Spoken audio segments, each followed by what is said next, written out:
The dressing room was smaller than a closet. The Apollo Theater, Harlem. March 1946. A Tuesday night. The radiator clanked and hissed in the corner. The mirror had a crack running through it like a lightning bolt.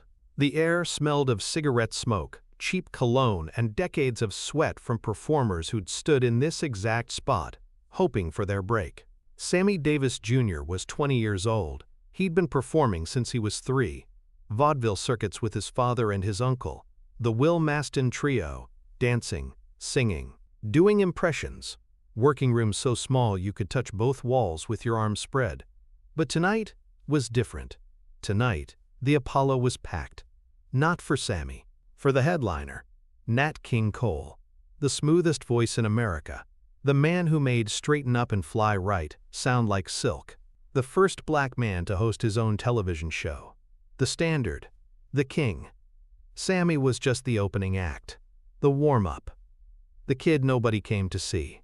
He stood in front of that cracked mirror, adjusting his bow tie for the 7th time, his hands shaking.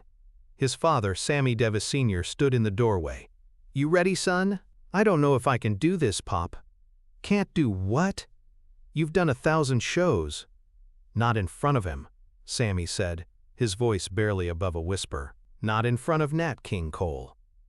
Sammy had worshipped Nat since he was 12 years old, had every record, knew every lyric, could mimic Nat's phrasing so perfectly that people closed their eyes and swore it was Nat himself singing. But mimicry isn't artistry. And Sammy knew it. "What if I'm not good enough?" Sammy said to his reflection. "What if I go out there and prove I'm just a kid playing dress-up?" His father walked over, put his hand on Sammy's shoulder. "You know what your problem is, son? You're so busy trying to be the next somebody else you forgot to be the first you." "What does that mean?" "It means stop singing like Nat. Stop dancing like the Nicholas brothers. Stop doing impressions of Sinatra. Go out there and be Sammy Davis Jr., whoever the hell that is." The stage manager knocked on the door. "5 minutes, kid." Sammy took a deep breath, walked toward the stage, stopped at the door. "Pop, what if nobody wants to see who I really am?" His father smiled sadly. "Then at least you'll know, and you can spend the rest of your life being someone else. But tonight you find out." The Apollo audience was not kind to opening acts. They didn't pay to see you. They paid to see the main event. And if you weren't good enough, they'd let you know. Loudly. The lights went down. The crowd quieted. Not out of respect, out of impatience. The announcer's voice boomed. "Ladies and gentlemen, please welcome to the stage the Will Mastin Trio featuring Sammy Davis Jr." Scattered applause. Polite. Obligatory. Sammy walked onto the stage with his father and uncle. The spotlight hit him. 20 years old, 5'5", 120 pounds. Looking like a child in his father's tuxedo, the trio started with their standard routine. Tap dancing, synchronized, tight, professional. The audience watched, respectfully bored. Then it was Sammy's turn to sing. He stepped to the microphone. And in that moment, standing under the lights, feeling the weight of Nat King Cole watching from somewhere in the wings, Sammy made a decision. He wasn't going to sing like Nat. He wasn't going to play it safe. He was going to sing like himself, whatever that meant. The band kicked in. "I'll Be Seeing You." A standard, a song everyone knew. Sammy opened his mouth, and something happened. It wasn't Nat's voice that came out. It wasn't Sinatra's or Crosby's or any of the other singers Sammy had spent years imitating. It was something else. Raw, urgent, vulnerable. Sammy sang like a man who had something to prove and nothing to lose. He bent notes in ways that shouldn't have worked but did. He phrased lyrics with an emotional honesty that made the familiar song sound brand new. He wasn't trying to be smooth. He was trying to be true. And the audience felt it. The polite applause stopped. People leaned forward in their seats. The whispered conversations died. By the second verse, the Apollo was silent. Not the bored silence of before, the holy silence. The kind that happens when 2,000 people collectively realize they're witnessing something they've never seen before. Sammy closed his eyes, let the song pour out of him. He wasn't performing anymore, he was confessing. When the last note faded, there was a beat of absolute silence. Then the Apollo exploded. Standing ovation. Screaming, whistling, people on their feet, hands pounding together so hard it sounded like thunder. Sammy opened his eyes, stunned. He'd never heard applause like this. Not for him.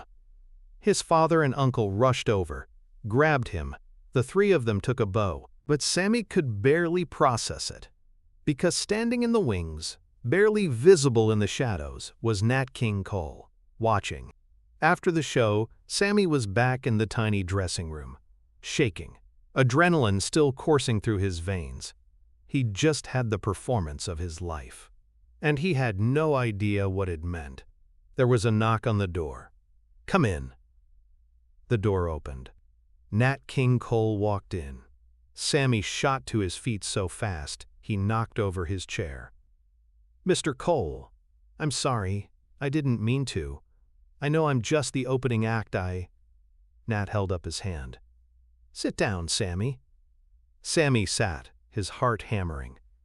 Nat pulled up a chair, sat across from him, those famous eyes studying Sammy's face. "How old are you?" 20, sir." "You've been performing your whole life?" "Since I was 3. Nat nodded slowly. "I could tell. You've got the polish, the technique, the discipline." He leaned forward. "But that's not what I heard out there tonight." Sammy swallowed hard. "What did you hear?" "I heard someone stop performing," Nat said quietly, "and start revealing." Sammy didn't understand. Nat continued. "Most singers spend their whole careers trying to impress the audience, trying to hit the notes perfectly, trying to sound beautiful." He paused. "You did something different tonight. You forgot about being impressive. You just tried to be honest." "I was terrified," Sammy admitted. "I knew you were watching. I knew I couldn't sing like you. So I just sang." "Exactly," Nat said. "And that's what made it extraordinary." He stood up, walked to the cracked mirror, looked at his own reflection.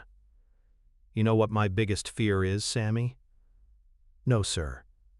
"That I'm so good at being smooth, at being perfect, that I've forgotten how to be real." He turned back to Sammy. "I've spent years building this voice, this sound, this image. Nat King Cole, the velvet voice. And it's made me successful, made me rich, made me famous." His voice dropped. "But sometimes I listen to my records, and I don't hear myself anymore. I hear a performance, a product, something polished and perfect and completely empty." Sammy didn't know what to say. "What I heard tonight," Nat said, "was the thing I've been trying to find for 10 years. Authenticity, truth, the courage to be imperfect." He put his hand on Sammy's shoulder. "Don't ever lose that.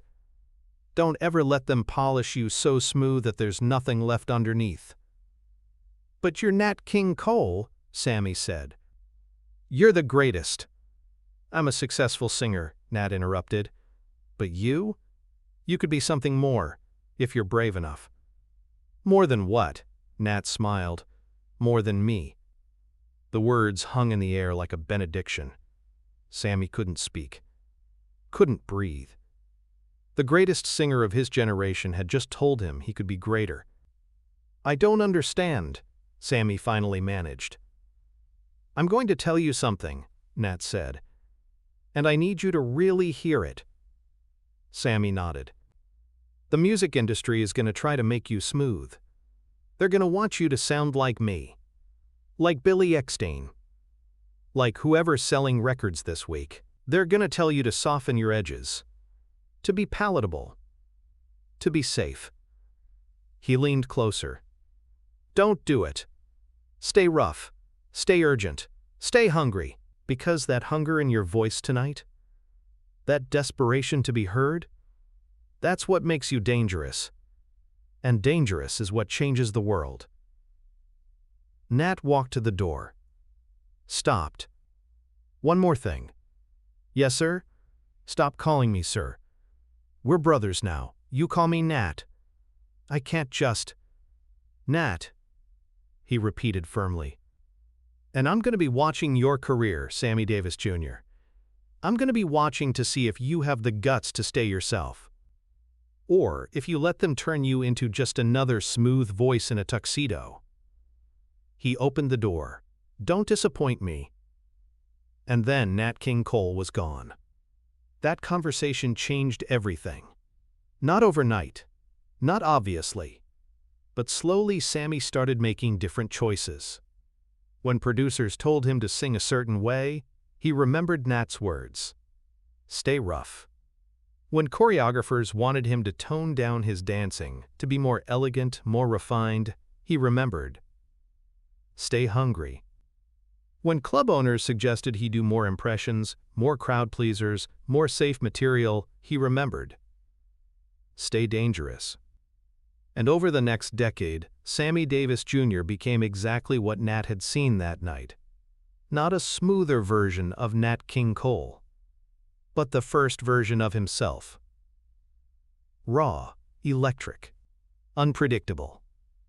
A force of nature who could sing, dance, act, do impressions, play instruments, and command a stage like nobody before or since. He didn't become Nat. He became something else entirely. In 1956, 10 years after that night at the Apollo, Sammy was at the peak of his powers. He was performing with Frank Sinatra and Dean Martin. The Rat Pack. Conquering Las Vegas. Conquering the world. And Nat King Cole was in the audience. After the show, they met in Sammy's dressing room, this one bigger than a closet.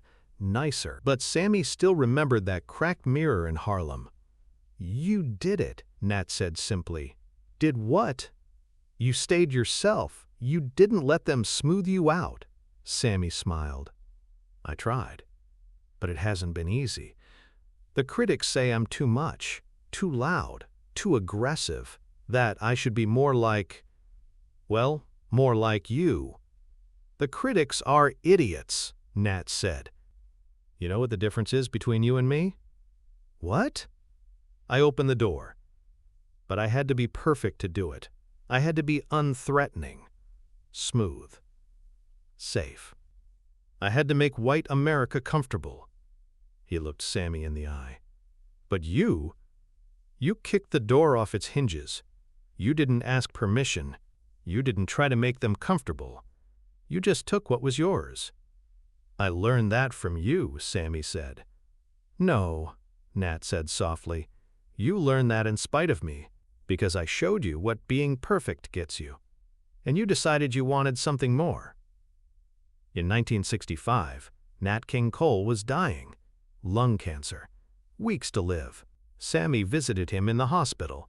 Nat looked small in the bed. Fragile. Nothing like the giant Sammy remembered from that night at the Apollo.